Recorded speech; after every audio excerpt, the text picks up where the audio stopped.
Então, boa noite, voltando aqui agora para valer, com tudo funcionando. Eu sou o Edu Krieger,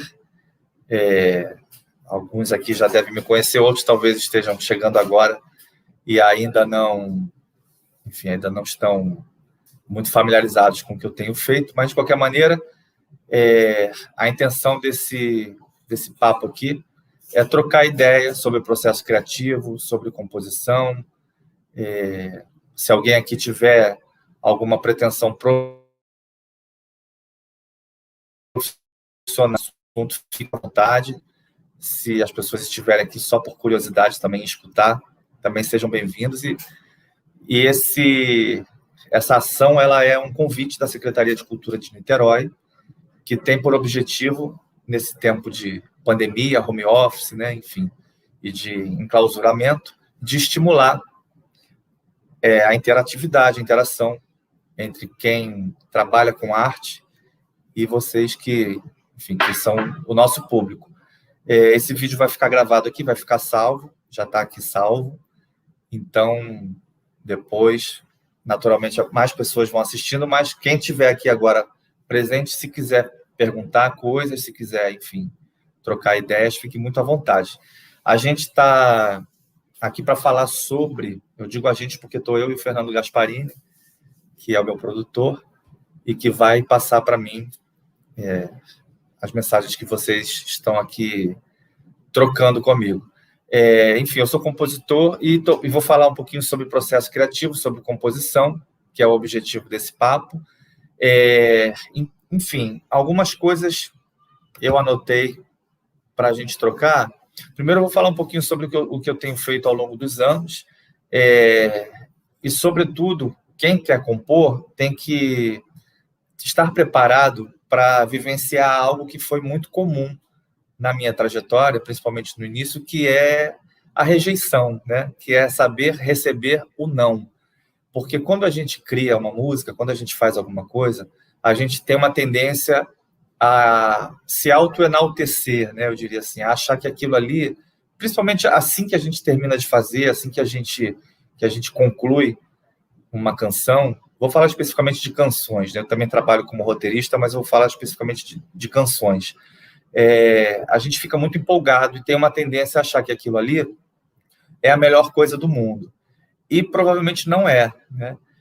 E tem algumas pessoas que têm uma tendência a achar que aquilo é a pior coisa do mundo.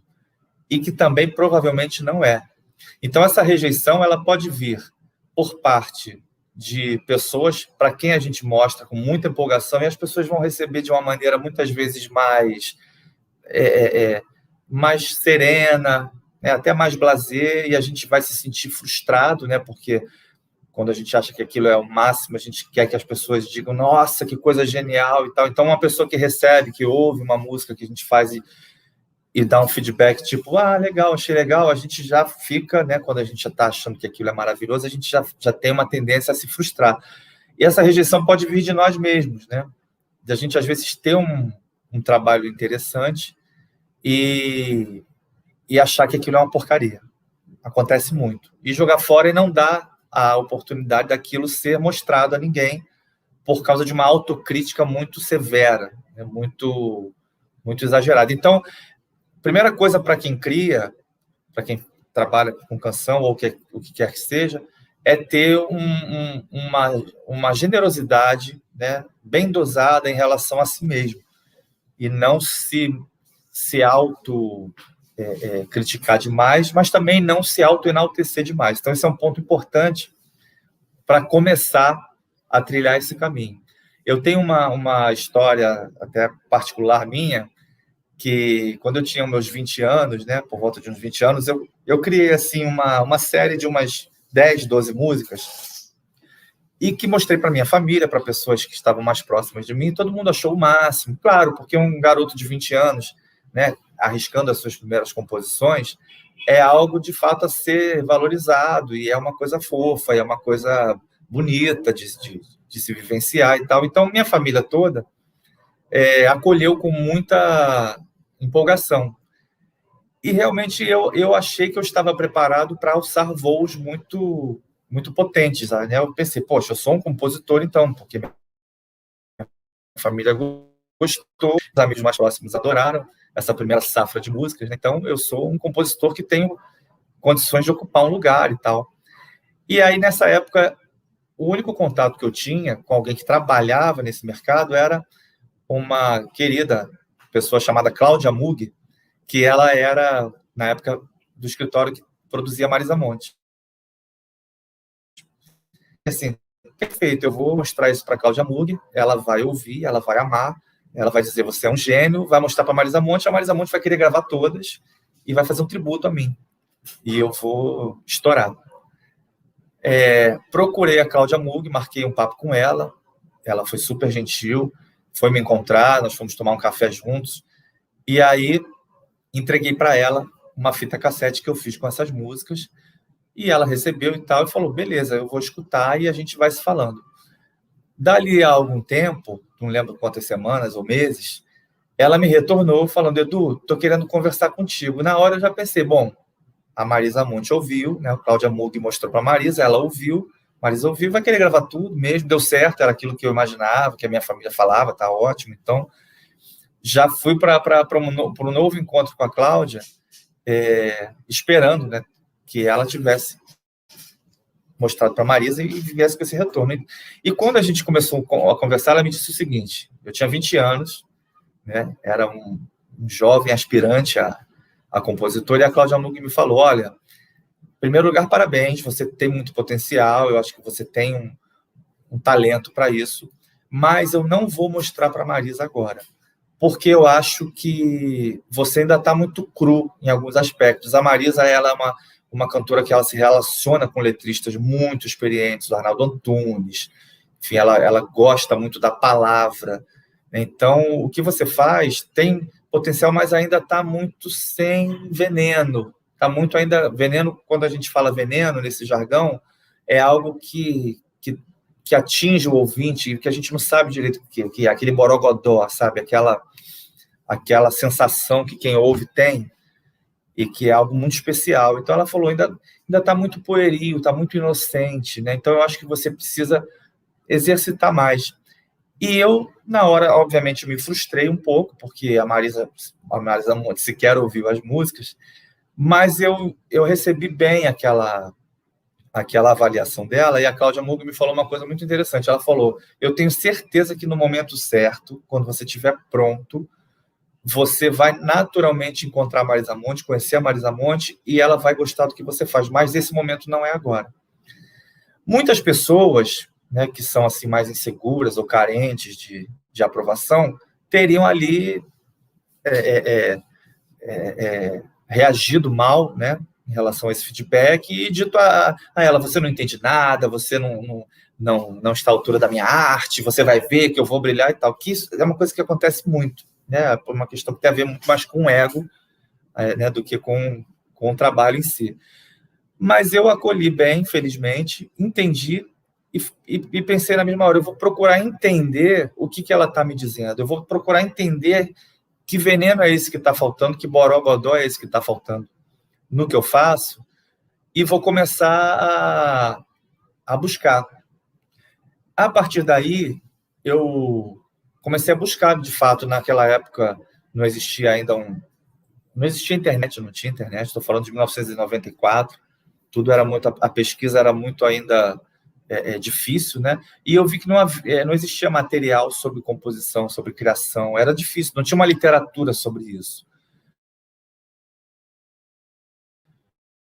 E eu encontrei de exercitar foi criando, foi botando a cabeça para funcionar e entrando no terreno da transpiração, que eu acho, para mim, é o mais importante no ofício de compor e de criar, de um modo geral.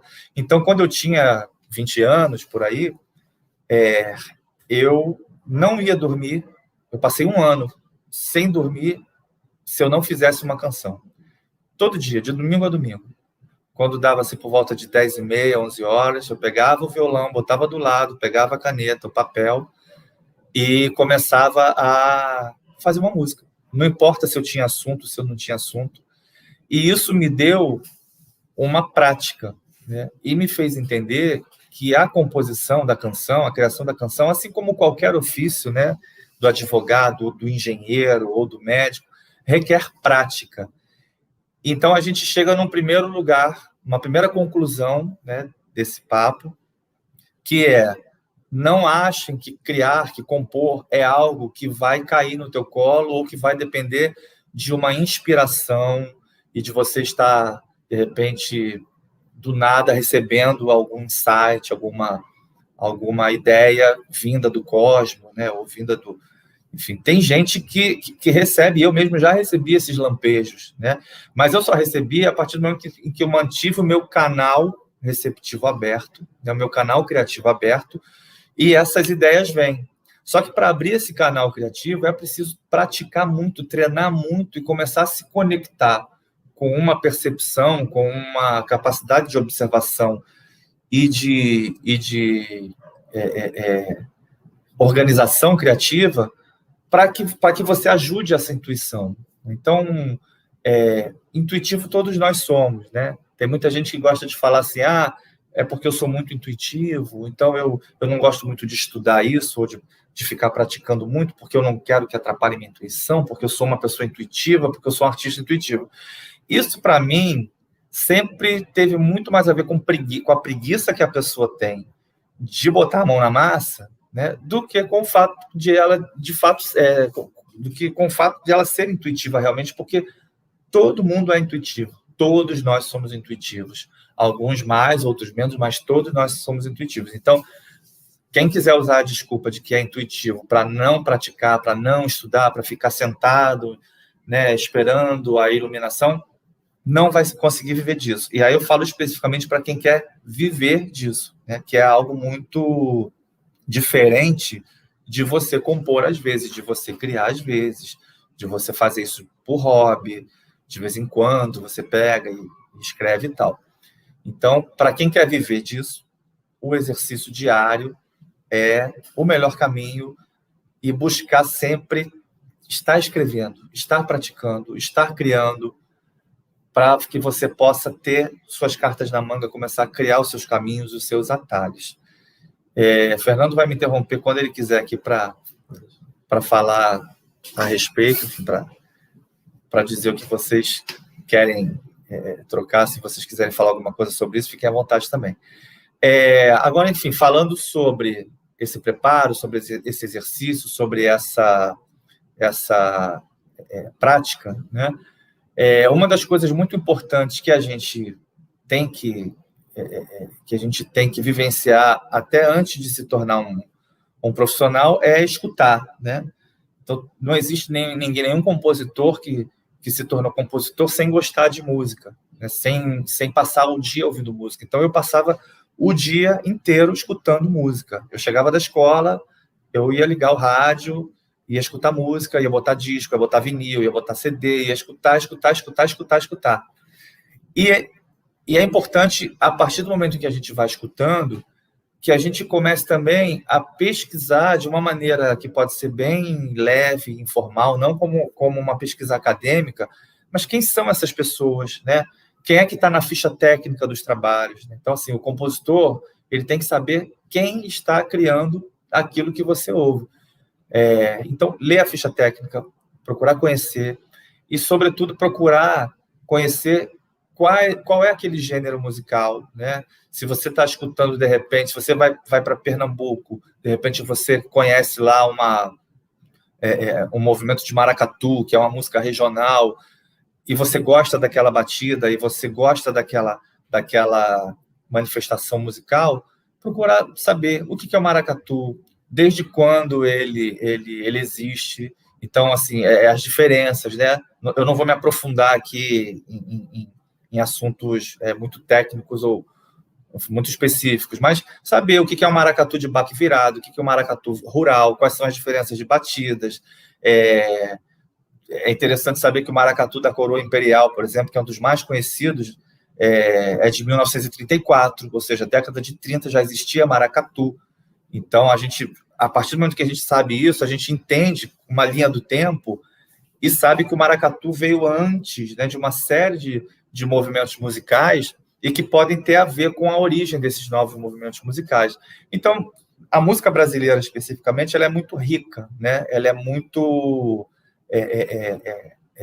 mesclada e ela é muito variada, né? Então, a gente tem o samba, o forró, o carimbó, o choro, a gente tem os primórdios da canção brasileira, que são lá no final do século XVIII, XIX, não, peraí, século XIX, final do século XIX, que é a modinha imperial, que era uma música que tinha uma linha melódica herdada da Europa. A gente tem também, no final do século XIX, o lundu, que era uma música mais rítmica, que era trazida pelos escravos. Então, a junção da modinha imperial, que era essa coisa mais lírica, mais melódica, com o lundu, que era aquele ritmo mais dançante, mais, né, o ritmo da África, deu origem ao choro, que junta isso. O choro, por exemplo, junta, né, a melodia, né, uma coisa muito, muito melódica, muito lírica, com um ritmo muito gostoso, muito dançante. Então, conhecer todas todas essas manifestações que nos interessam, de onde elas vêm, quem foram seus grandes expoentes, né? Isso tudo nos dá uma base para que a gente possa, mesmo que a gente não vá, obviamente ninguém vai compor modinha imperial, ninguém mais vai falar sobre isso, fazer isso, mas saber que existe, saber como era essa estrutura, é muito importante para que a gente possa ter base, ter fundamento na hora de escrever algo ou de compor algo, né? Que às vezes a gente pode buscar nas fontes. Então, conhecer as fontes é muito importante para que a gente se torne um compositor mais consistente e mais respaldado. Eu estou falando isso lembrando que quando eu tinha, aí eu vou dizer, 22 anos, né?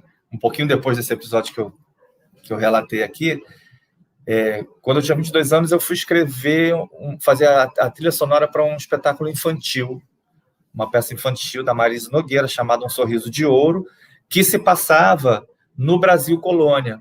Então, toda a trilha sonora, todas as canções dessa peça infantil, elas deveriam ser ambientadas e criadas dentro desse universo, né, da modinha imperial e tal.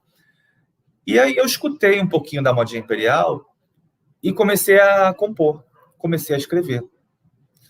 E achei que estava maravilhoso, mostrei para o elenco achou lindo e tal, e aí a minha mãe, que é produtora também, produtora cultural, a Neném Krieger, ela, na época, já trabalhava muito nesse meio, e ela falou assim, meu filho, por que você não mostra para o Tim Rescala? Tim Rescala é um grande maestro, é um grande dramaturgo, ele também escreve para teatro, e ele é um músico extraordinário. E na época, aquela coisa de mãe falando, né? Eu pensei, aqui mostrar para Tim Rescala, porque o que eu fiz está legal, o cara vai querer se meter. A gente, quando é jovem, a gente é bobo, né? Mais bobo do que depois a gente fica. A gente consegue ser mais bobo. E aí, minha mãe insistiu, eu falei, tá bom, então marca com o Tim.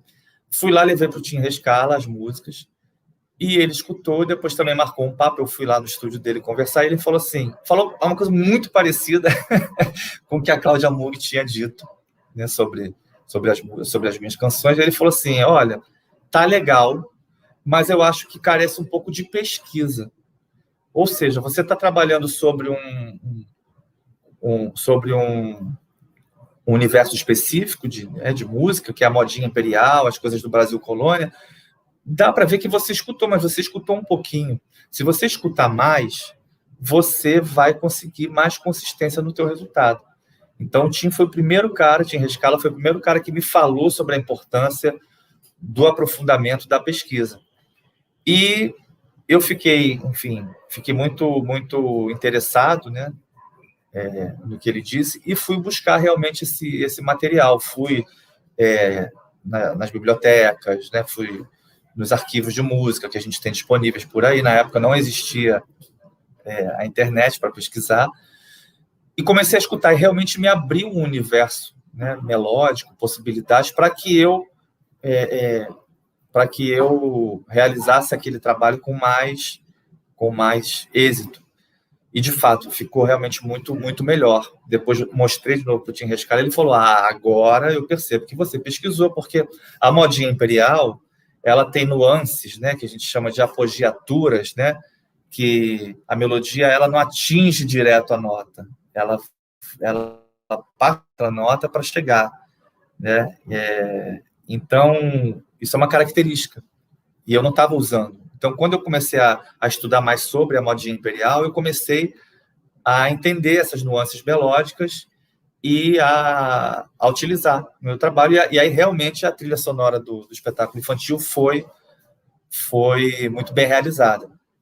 Então, o aprofundamento é importante para quem quer compor esse tipo de pesquisa e, de fato, de busca, né, pela experiência, pelas origens, pelo fundamento, né, do que está sendo feito.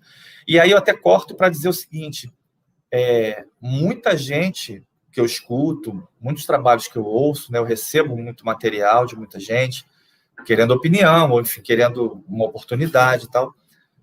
Muitos desses trabalhos, eu percebo que são trabalhos de pessoas talentosas, de pessoas com grande potencial, mas que bate nessa trave, que eu já bati quando eu era mais novo, que é nessa falta de aprofundamento. Então, quando eu recebo um trabalho de alguém que compôs um choro, ou que compôs um samba, ou que compôs um forró, de vez em quando eu penso, poxa, está faltando escutar mais Pixinguinha, está faltando escutar mais o Gonzagão. Eu sei que essa pessoa conhece, sabe? Tem características do Gonzagão, mas podia buscar mais em Dominguinhos, podia buscar mais podia buscar mais em artistas, em Gordurinha, em Almeida Castilho, né, em Antônio Barros e Cecel. Podia buscar compositores do forró, né, o Acioli Neto, pessoas que fazem trabalhos que às vezes são tão bons quanto, né, os do Gonzagão, mas que não são exatamente naquela linha e que fazem um trabalho extraordinário. E eu fico pensando, pô, o cara está fazendo um shot, está fazendo um forró, mas ele meio que só conhece o Gonzagão, ficou ali e podia ter aberto esse leque. Então, muitas pessoas talentosas, eu acho que se ressentem um pouco dessa falta de aprofundamento mesmo e de base para que essa intuição, né, que é sempre muito, visivelmente muito forte, para que essa intuição seja auxiliada. Então, assim, eu sempre sou um defensor dessa busca, né, pelo conhecimento de quem já fez, para que a gente possa fazer também algo com consistência. Então, eu estou falando um pouco em linhas gerais, e agora eu vou entrar num lugar aqui, peraí que eu estou me situando. Estou aqui me entendendo aqui com o meu mapinha. Vou entrar na canção especificamente. A canção, ela é basicamente palavra e música, né? Eu sempre gostei mais de trabalhar com a canção, porque sempre gostei muito da palavra também. Eu nunca fui um músico que tenho assim como característica apenas o instrumental, né? Tem muitos músicos incríveis que eles se fixam apenas no som dos instrumentos, se tornam especialistas na questão da frequência sonora, vão ser grandes produtores musicais ou compositores de trilhas instrumentais, trilhas incidentais. Mas eu sempre achei a fusão da melodia com a palavra algo fascinante, né? E como é que isso poderia ser feito, como é que isso poderia ser realizado. Minha primeira dificuldade, quando eu comecei a querer compor canções, foi a busca pelo assunto, né? Que eu acho que é uma coisa muito comum, que as pessoas ficam meio que, eu tô com às vezes, poxa, me veio uma melodia na minha cabeça, eu quero transformar isso numa canção, mas eu não sei sobre o que eu falo. E essa busca pelo assunto, ela vem do mesmo lugar que é a busca pela melodia, que é a busca pela construção musical em si, que é o exercício. Então, quando eu fico inteiro fazendo canções aleatoriamente, só pelo exercício, buscando um aprimoramento da linguagem, eu tinha uma dificuldade enorme de falar sobre alguma coisa e eu, de repente, precisava falar. Então, eu olhava ao meu redor, né, eu naquela falta total de inspiração, olhava ao meu redor e via um abajur aceso, né, era de noite lá em casa, e eu pensava, bom, eu tenho aqui um abajur aceso e eu vou falar sobre isso, né? E, de repente, você exercitar a escrita, né? Exercitar uma letra sobre um abajur, naquele momento, naquele ambiente, aquela hora da noite, ou seja, é algo que remete a absolutamente nada, isso dá uma bagagem, uma consistência que é muito importante, porque você começa a exercitar um olhar cada vez mais aprofundado sobre as possibilidades poéticas e as possibilidades de construção de texto através do encadeamento de palavras e de rimas e de métricas que aquele abajur aceso te possibilita. E de onde você não tem nada, você acaba, de repente, construindo algo que pode ser metafórico, né, que pode remeter a uma outra imagem. Então, você conseguir um olhar aguçado, né, para você aguçar a sua observação sobre o que existe ao seu redor,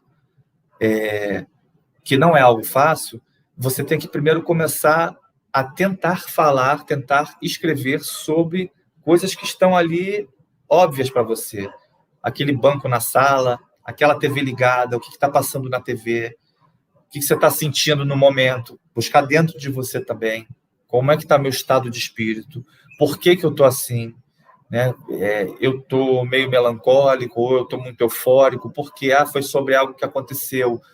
Então, esse algo que aconteceu pode ser ponto de partida para a criação de algum texto musical, de alguma canção, de alguma letra de música. E isso é muito desafiador, e para muitas pessoas que vão ouvir eu falar aqui, pode parecer algo impossível, mas não é. Não é, porque da mesma maneira que você treina cálculo, né, fazer conta de cabeça para algumas pessoas como eu, por exemplo, é difícil, para as outras são mais simples, é algo mais natural, mas o fato é que se a gente treinar fazer conta de cabeça, mesmo que a gente tenha uma dificuldade prévia, a gente consegue. Então, escrever uma letra de uma música é a mesma coisa. O problema que eu acho é que isso é muito mitificado, sabe? Os próprios artistas, os meus próprios colegas, naturalmente querendo enfeitar o seu próprio pavão, muitas vezes eles criam uma barreira, né, para quem está ali escutando, quando eles dão entrevistas, né, e quando falam sobre processo criativo, e começam a criar algo muito abstrato, sabe? E falam, não, essa música eu fiz porque é a inspiração que ela vem do mar e que ela vem da brisa. Não, a inspiração ela vem do mar, ela vem da brisa, pode vir, mas ela pode vir de qualquer lugar. Então, você não precisa esperar estar num ambiente, na serra, na montanha, ou de frente para o mar, ou olhando um jardim, sabe, com flores coloridas, para você ter uma inspiração. E isso é muito vendido como uma verdade absoluta, de que para você se inspirar, você precisa estar num lugar adequado, né? E aí eu falo de Villa-Lobos, por exemplo, que foi talvez o nosso maior compositor, né? Que ele dizia que o ouvido interno não tem nada a ver com o ouvido externo. Ou seja, o ouvido interno ele pode ser treinado para ele abstrair qualquer ambiente ao redor. Se você tiver uma obra rolando, se você tiver filhos correndo pela casa, sabe, ou barulho de vizinhança, ou se você estiver numa cantina, né, com gente falando ao redor, o Villa-Lobos dizia que você é capaz de treinar o seu ouvido interno para que esse ambiente externo silencie, entre aspas, vai continuar ali, mas que você abstraia e consiga se concentrar no que precisa ser feito. Isso é exercício. Então, eu tenho absoluta certeza de que isso existe, porque eu consigo trabalhar com a televisão ligada, com barulho de carro, com barulho de obra. Se eu preciso trabalhar, se eu preciso criar, se eu preciso entregar uma encomenda, ou se eu preciso desenvolver algum trabalho criativo, eu consigo abstrair, porque eu exercitei muito isso. Então, isso ajuda muito para quem quer viver disso, não depender de um lugar bucólico ou silencioso para você se inspirar. Se houver essa possibilidade, um tanto melhor. Mas como isso não faz parte muitas vezes né, do dia a dia das pessoas que precisam trabalhar com criação, então tem que ser, de fato, desenvolvido uma disciplina e um exercício para que a gente consiga realizar. Vou fazer uma pausa para o Fernando me jogar aqui umas perguntas. Vamos lá. A Gisele Cainara pergunta: você recebe material? Se sim, como te mandar?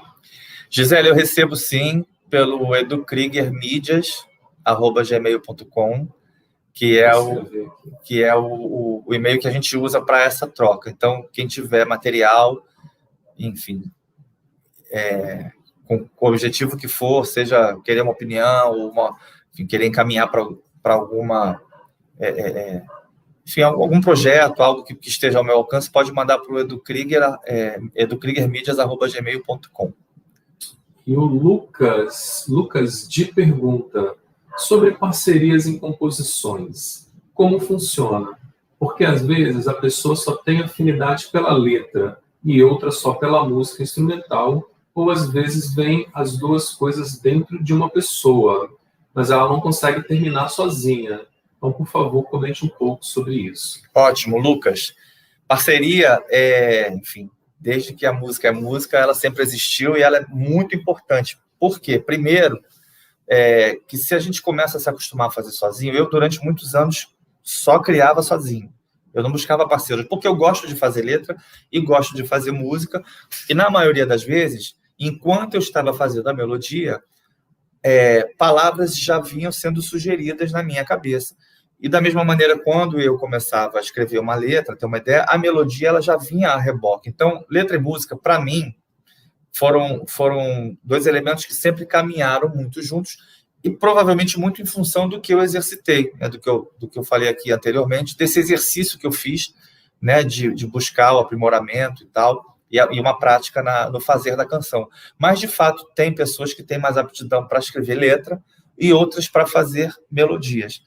Quando você encontra um parceiro que encaixa, né, alguém com quem você se identifica e que topa brincar junto, aí a gente vai ter João Bosco e Aldir Blanc, por exemplo, né, onde o João Bosco ele é majoritariamente um melodista, um músico que cria uma sonoridade incrível, e o Aldir Blanc, que era e é, né, para sempre, eterno, um mestre do texto, né?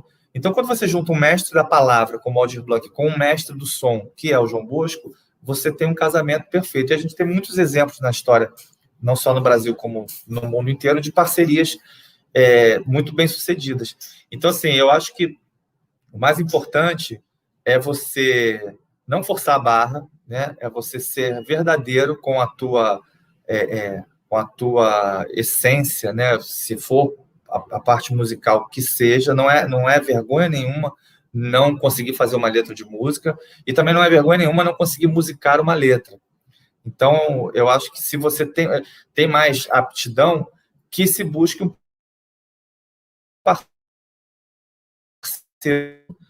E hoje em dia, quer dizer, de alguns anos para cá, com o fortalecimento da comunicação à distância, da internet, né, ela foi cada vez mais sendo estimulada, cada um na sua casa. Eu gosto muito, mas eu faço a distância, gosto de fazer a distância, mas para mim é importante conhecer bem meu parceiro, conhecer pessoalmente, conhecer no âmbito pessoal, pessoalmente, no âmbito pessoal, conhecer assim, fora do âmbito artístico, né? Trocar ideia, saber se a gente tem uma afinidade mesmo fora da parte profissional, se a gente gosta de rir juntos, se a gente se diverte, se a gente tem... É claro que o parceiro não precisa ser o melhor amigo, mas ele precisa ter essa possibilidade de relação saudável, de relação leve, porque quando você faz uma parceria, você se expõe muito para alguém, né? Fazer parceria significa você se permitir, né, se desnudar das suas fragilidades e se entregar para alguém ali e se expor, inclusive, ao ridículo, né, de dar uma ideia que é ridícula, que é muito ruim, mas que você tem que ter liberdade de fazer sem constrangimento. E essa liberdade ela só vai existir com algum nível de intimidade, né? Então, no meu caso, a primeira pessoa com quem eu trabalhei junto presencialmente, né, eu sempre fazia muitas parcerias à distância mesmo, né? Eu conhecia, por exemplo, colegas meus de faculdade, né, que excelentes compositores, mesmo a gente tendo uma vivência muito junto, né, assim, na universidade, amigos, né, muito afetuosos, mas eu gostava muito de receber uma melodia para escrever a letra, né? Eu comecei a descobrir que eu gosto mais de botar uma letra na melodia do que de musicar. Se eu receber uma letra para fazer a música, eu me sinto um pouco travado. Não é uma coisa que flui naturalmente para mim. Mas quando eu recebo uma melodia, encontrar a palavra de cada nota, encontrar qual é a sílaba forte, né, que combina com o tempo forte da melodia, que isso se chama prosódia, é algo tecnicamente muito importante na construção. Então eu descobri que essa dinâmica de colocar letra numa melodia me agrada mais. E esses meus amigos começaram a me mandar músicas sem letra. E eu, em casa, sozinho, escrevia as letras, mandava de volta, eles ouviam, davam sugestões, a gente trocava essa ideia. E é importante, no meu caso, né, ter esse nível de afeto, de liberdade, até para poder recusar uma ideia, né, para poder... Tem passagens ótimas, engraçadíssimas, da parceria do Chico Buarque com o Tom Jobim, né, que eu já vi o Chico contando. Eles eram muito amigos, né, eles compunham muito na mesa do bar, né, Vinícius também. Então, o Chico Buarque já contou em algumas entrevistas que quando ele levava uma letra para o Tom Jobim pegava, botava os óculos, se sentava ao piano, começava a cantar aquela música com a letra do Chico. E o Chico fala, né, se divertindo muito com isso, ele conta que o Tom, conforme ia cantando, né, ele ia pegando uma caneta e ia riscando a letra do Chico e escrevendo outras coisas, como se tivesse refazendo o que o Chico escreveu e tal, e virava para o Chico e falava: Chiquinho, tá maravilhoso. Mas cada vez que ele falava tá maravilhoso, ele riscava mais um verso do Chico e escrevia outro. E o Chico falava, o Tom era o cara que mais criticava, elogiando, que eu conheço. Ele falava, tá maravilhoso, só vou mudar isso aqui. Então, o Chico falava, quando eu via, o Tom mudava um monte de coisa, e sempre falando, Chiquinho, só você para escrever uma coisa tão maravilhosa.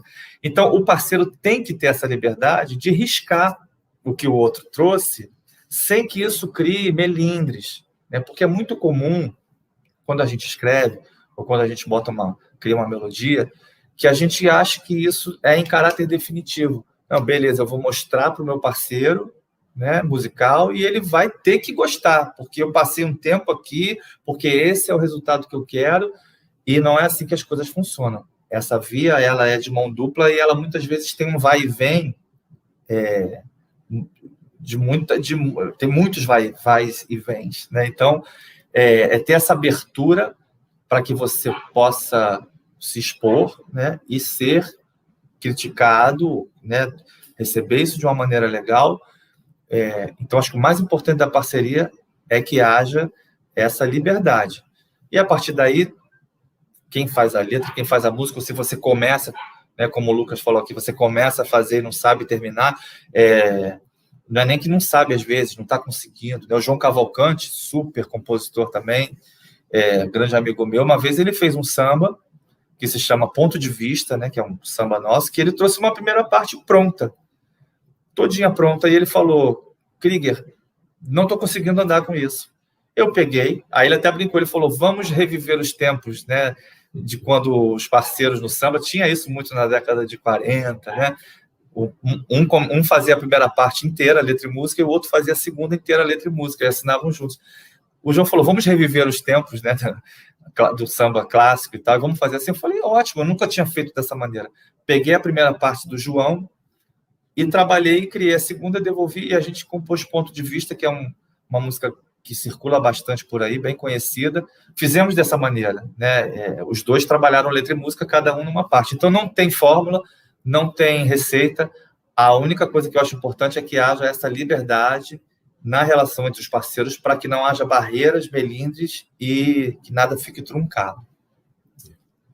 Você acabou de responder a pergunta do Eduardo Maia, pedindo para falar um pouco sobre a composição, ponto de vista, Tá aí. Considero uma obra-prima. Muito obrigado, Eduardo Maia. Foi assim que aconteceu. Tem uma peculiaridade nessa composição, então, já que você se interessou, que eu vou dizer, que é o seguinte: quando o João me mostrou essa música, a gente estava na Lapa, né, quando a Lapa estava naquela efervescência de 2006, 2007. O João, a gente não tinha um violão ali, não tinha caneta, não tinha papel. Ele cantarolou a música para mim. A gente não tinha gravador de celular na época, assim, não era tão simples de gravar um áudio.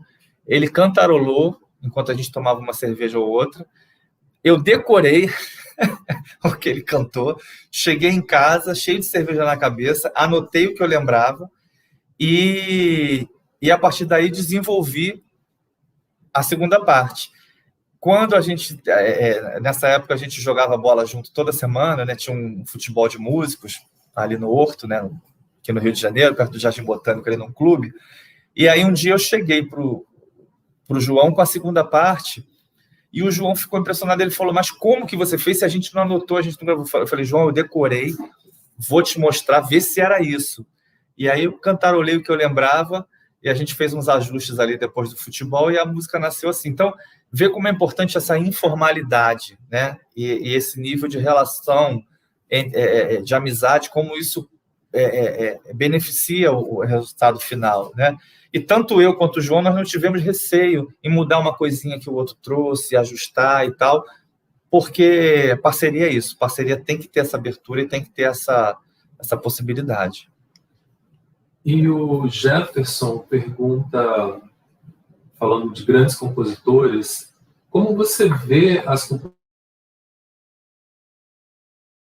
composições do Djavan, João Bosco, Chico Buarque, Caetano, Gilberto Gil? Seria o resultado de vivências ou estudos mais profundos? Vivências e estudos profundos, porque mesmo autodidatas, né? Esses que você mencionou, Djavan, Gil, o que mais? Djavan, João Bosco, Chico Buarque, Caetano e Gilberto Gil. Gilberto. Quem foi que perguntou? Jefferson. O Jefferson, legal pergunta. O Djavan, por exemplo, Jefferson, ele tem ali no estilo dele um caldeirão de referências que vai desde o soul music, né, norte-americano, da Motown, que é aquela música mais swingada a black music americana da década de 60, 70, até música regional, né, de Alagoas, do Nordeste, né, Gonzagão. Então, o samba muito presente também na formação musical do Djavan. Então, ele é um cara muito versátil nesse tipo de vivência musical e que isso gerou uma maneira de compor que é bastante peculiar, que é um estilo que a gente reconhece em qualquer lugar, mesmo que a gente nunca tenha ouvido a música. Se a gente ouve, a gente fala: isso é Djavan. E geralmente vai ser Djavan, a não ser que alguém esteja fazendo algo meio djavaneado, né? Que tem também muitos compositores que beberam na fonte do Djavan, porque o Djavan ele passa a ser também uma raiz, né? Ele começou como um fruto, né? Um fruto desses movimentos musicais, do forró, do samba, da black music americana, né? Ele frutificou, se tornou o Djavan, que virou uma matriz, virou uma raiz também para se tornar referência para outros compositores. Então, muita gente acabou, da década de 80 para cá, compondo sob a influência do Djavan, e aí coloca aquele balanço, né, aquela coisa meio swingada, meio jazzística, aquela divisão melódica que o Djavan tem, que é muito característica. Isso começou a ser usado, eu não vou dizer imitado, porque eu acho a palavra errada, mas começou a ser usado como tempero para outros compositores. E o próprio Gil, Caetano, João Bosco, eles são artistas muito versáteis no conhecimento, né?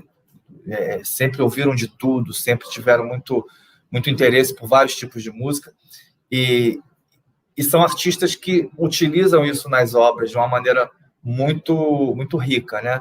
O Caetano e o Gil, eles tendem a ter um estilo mais variado, né?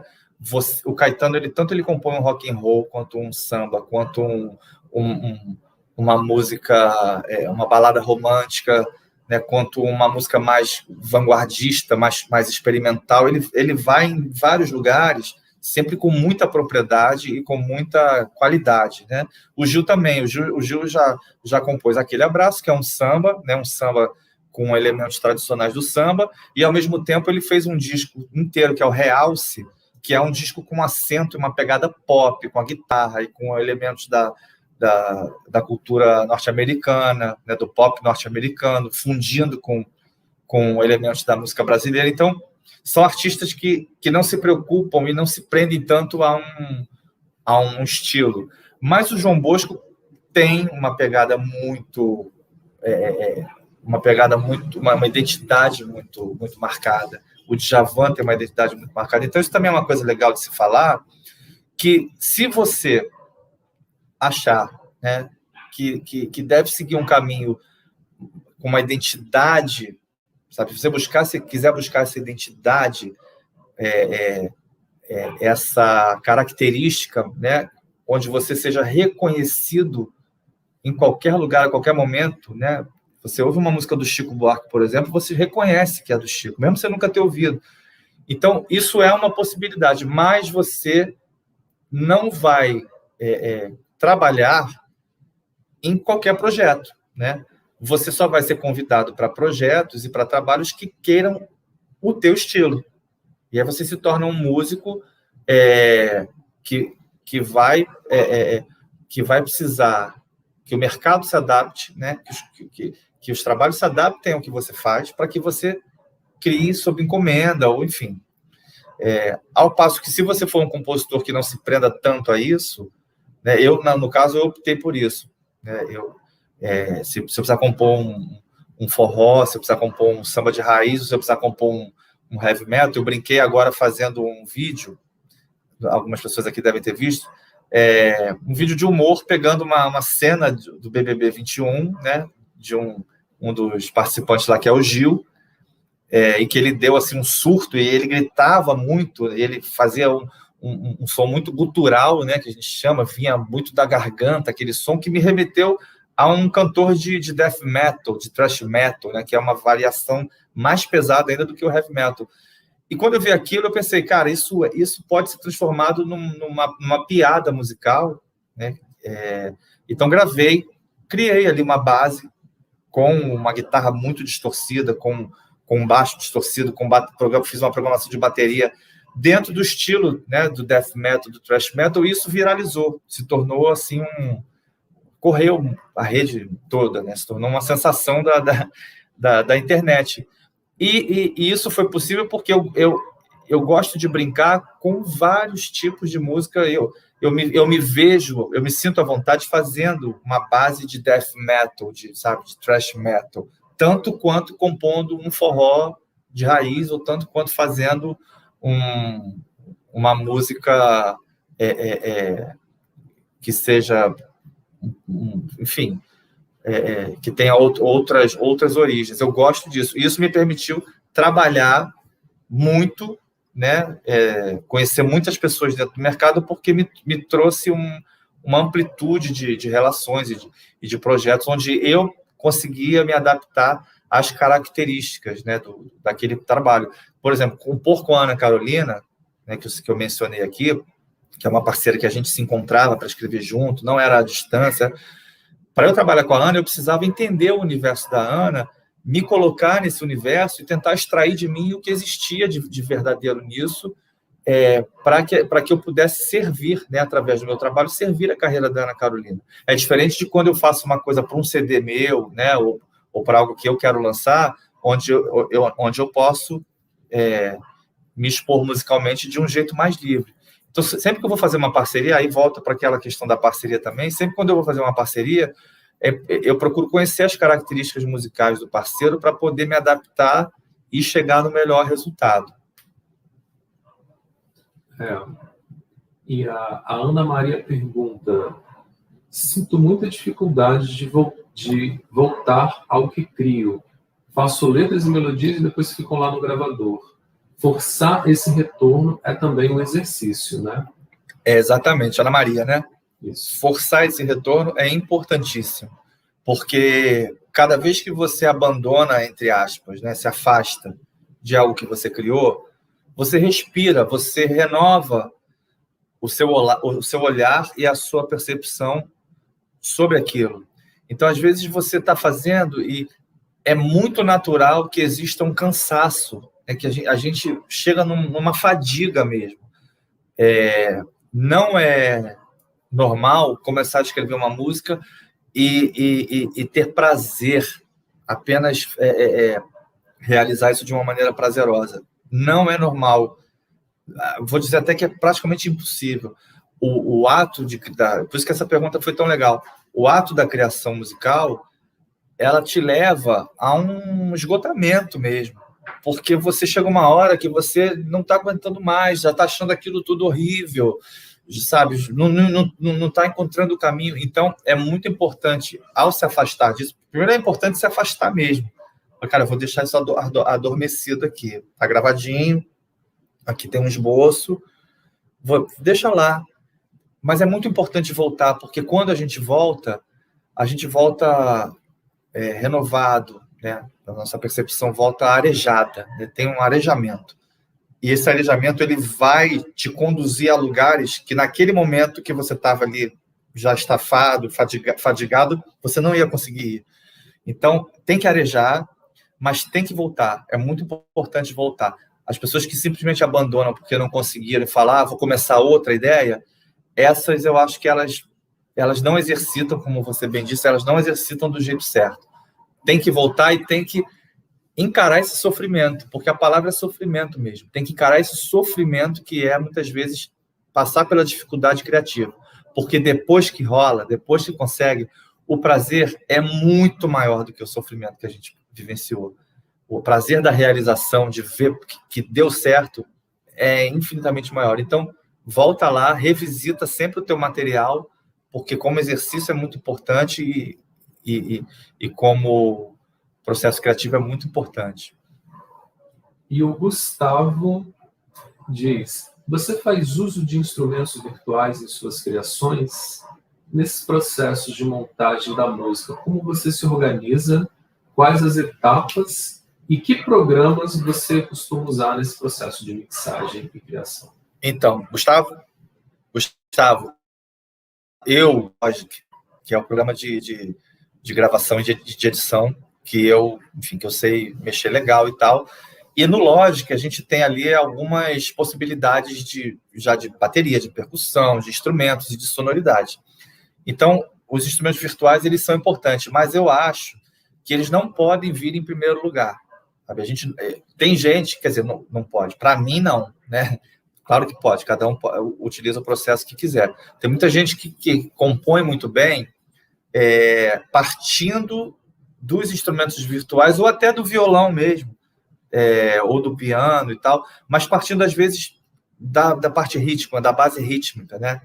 Monta primeiro uma bateria, vê o que isso sugere, depois pega uma guitarra. Então, começa pelos instrumentos e depois isso vai se tornando uma música. Eu só funciono se primeiro a música vier para minha cabeça. Primeiro eu tenho que entender o que é essa música, o que eu quero. Por exemplo, essa brincadeira que eu mencionei aqui com o BBB 21, primeiro eu precisei entender o que esse cara estava gritando, que musicalidade isso me sugeria, se isso tinha algum centro tonal ou se era algo atonal, se isso tinha alguma lógica de pulso, se isso tinha uma pulsação definida, ou se era um pulso aleatório, e se era aleatório, se esse pulso variava, se ele começava devagar e acelerava, ou o contrário. Então, primeiro, eu precisei ouvir muito aquilo e ir realizando na minha cabeça o que era. Eu funciono melhor assim. Porque depois, quando eu liguei o Logic e fui gravar a guitarra pesada, e fui fazer a programação da bateria, eu já sabia o que eu ia fazer. Então, eu não gosto muito que a tecnologia mande em mim, sabe? Eu gosto de estar no controle disso, que a gente não está em controle de nada nunca, então o mínimo que eu posso ter de controle é isso. Então, eu gosto sempre de estruturar a música na minha cabeça para depois transpô-la para um instrumento ou um arranjo, né, para a gravação em si. E isso também me leva a falar de compor com instrumentos que não são virtuais ou digitais, instrumentos acústicos. Por exemplo, tem gente que eu preciso compor. Vai pegar de cara o violão e senta aqui, o papel e a caneta e vai compor. Voltando lá ao que eu falei, você vê como os nossos primeiros anos são tão importantes, né? O papo que eu tive com o Tim Rescala, né, que está gravado aqui para quem não ouviu, mas para quem não estava aqui, mas no início desse papo aqui eu falei dele, uma das coisas que o Tim Rescala me falou também foi o seguinte: você toca violão, né? Eu falei, toco. Ele falou, é o teu instrumento principal, né? Eu falei, é. Ele falou, as tuas músicas, elas têm uma cara de música de violonista. Aí eu falei, como assim? Ele falou, dá para visualizar, quando a gente escuta a música, mesmo que ela esteja apenas cantada a capela, dá para visualizar que ela foi feita com violão, porque os caminhos dela são caminhos muito característicos do violão. Então, por que você não experimenta começar a compor sem instrumento? Compõe aqui. Isso foi importantíssimo para mim, porque, de fato, eu era refém do violão. Porque quem toca violão sabe que o violão ele tem encadeamentos que são muito, muito usados, né?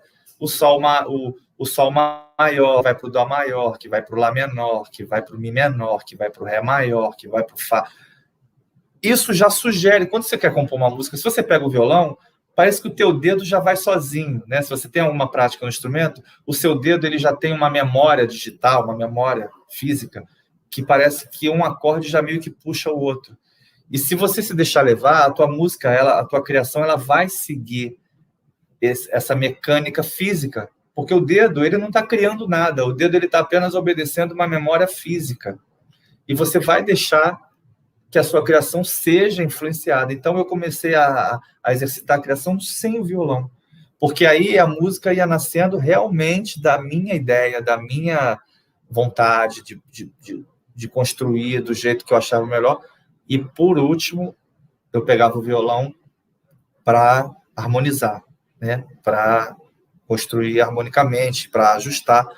Mas a criação, eu acho que ela parte, né, do teu sentimento, do teu racional, da tua prática, e criar já de frente para um programa de gravação, para um instrumento, sabe, para uma tecnologia, eu acho que pode te conduzir a caminhos que você, talvez, se estivesse longe disso, não buscaria, e poderia, talvez, ficar melhor. Então, um dos exercícios que eu proponho para quem compõe é compor sem auxílio de instrumento nem de tecnologia. Buscar aqui. E o Lucas pergunta, você falou no início sobre intuição e estudo. Em qual universidade você estudou? E o que devo observar antes de entrar num curso superior de música, caso faça opção por uma universidade? E caso não faça a opção por um curso universitário, quais possibilidades de caminhos devo me atentar para estudar e buscar alguns desses conhecimentos musicais para a composição? Então, eu estou muito longe da universidade já tem alguns anos, então eu não sei exatamente quais as universidades, porque mudou muito. Eu estudei na Unirio, não cheguei a me formar, mas estudei na Unirio. Na época que eu estudei, a Unirio era muito focada para a música erudita. Então, o que eu queria fazer não se adequava àquele tipo de conteúdo, né? Então, eu acabei nem me formando lá. Mas hoje eu sei que, por exemplo, a Unirio, para quem mora no Rio de Janeiro, ela ampliou muito a possibilidade. Então, quem faz música popular, quem busca compor canções populares, encontra mais respaldo. Mas eu não sei dizer em termos de universidade. Em termos de estudo, o que eu tenho a propor foi uma coisa que eu já disse aqui, que é você buscar se aprofundar nas fichas técnicas e nas histórias que tem por trás dos gêneros musicais, quem são os seus grandes expoentes, ouvir muito o que as pessoas fizeram antes da gente, né? Onde que está a nossa matriz, né? Porque, como eu falei, o Djavan, ele é matriz, mas houve matrizes antes dele que ele foi beber. Em que fonte que ele bebeu, né? Em que fonte que o Chico Buarque bebeu, para quem gosta de MPB? Buscar as fontes do Chico, em vez de começar a compor tendo o Chico como matriz, que ele é um excelente ponto de partida, óbvio, mas buscar o que o Chico gostava. O Chico gostava de Sérgio Ricardo. Quem é Sérgio Ricardo? Por que o Chico gostava? E o que o Sérgio Ricardo gostava? Gostava de quê? Quais são os mestres do Sérgio Ricardo? Então, ir buscando sempre para trás, eu acho que vai fincando a gente em bases sólidas para a gente, quando se expressar musicalmente, ter essa consistência. Então, essa pesquisa informal, essa pesquisa, esse interesse que a gente tem pela história dos nossos ídolos ou dos estilos musicais que a gente gosta, eu acho que é o maior campo de estudo que pode haver, independente de universidades ou de ensinos acadêmicos. E o Alex diz: Edu, obrigado pela sua obra inspiradora. Como fugir do plágio disfarçado de influência? Como desapegar de uma produção quando sempre parece faltar um detalhe? Desapegar, pelo que eu entendi, é o seguinte: como dar continuidade, né? Desapegar disso que está faltando, tipo, eu vou assim mesmo. Isso aí é exatamente isso. A pessoa que fica buscando... Eu tenho horror a perfeccionismo quando a pessoa fala, não, que eu sou um perfeccionista. Eu tenho um pavor disso. Porque o perfeccionista, geralmente, ele é um cara muito iludido, que acha que vai atingir um resultado que provavelmente não vai. E isso pode gerar um auto-boicote. E o auto-boicote é uma das piores armadilhas para quem compõe. Então, tem duas coisas que não pode haver. Uma é esse auto-boicote, de ficar buscando sempre a perfeição, e a outra é a preguiça. É tipo, tá bom assim mesmo. Então, existe uma dosagem entre essas duas avaliações que a gente precisa ter. Muitas vezes eu passo dias buscando aquele verso final, que para mim ainda não fechou. E é importante passar dias. Mas isso também não pode virar uma neurose, uma paranoia. Quando eu encontrar algo que já esteja satisfatório, eu também não posso também querer buscar a perfeição. Porque muitas vezes esse satisfatório já está perfeito para quem ouve, para a gente que faz. Então não pode noiar, entendeu? Não pode entrar na neurose, né? Ficar, como você falou, esse apego pela peça que está faltando, mas também não pode ser preguiçoso para não tentar encontrar. Tenta encontrar, que alguma coisa você vai achar. E você vai saber se isso já satisfaz ou não, e avaliar, caso não te satisfaça, até que ponto isso já é uma paranoia, né? Ou se de fato ainda existe um caminho a mais para enxergar um caminho que seja... Sempre que a gente enxergar um caminho a percorrer que seja aparentemente interessante, é importante que a gente vá em frente, mas sem paranoia. E a outra pergunta inicial, que era... Como fugir do plágio disfarçado? Não fuja do plágio disfarçado. Primeiro que... Ou seja, quando não fuja, óbvio, fuja, mas não se preocupe com isso. Entendeu? Não cria pensando nisso. Não cria tentando fugir disso. Primeiro que, se você detectar o plágio, né, se você souber que aquilo é um plágio, se você identificar, você já vai fugir. Ou seja, você vai mudar uma nota, sabe? Se a melodia está... Por exemplo, vou tentar dar um exemplo aqui. Você está tentando criar um samba e, de repente, você cria uma melodia que é... Ou seja, e a vida o que é, diga lá, meu irmão. Se você buscou isso, se você na hora detectou, né, mesmo mudando a letra, você falou, eu queria um dia pegar sua mão.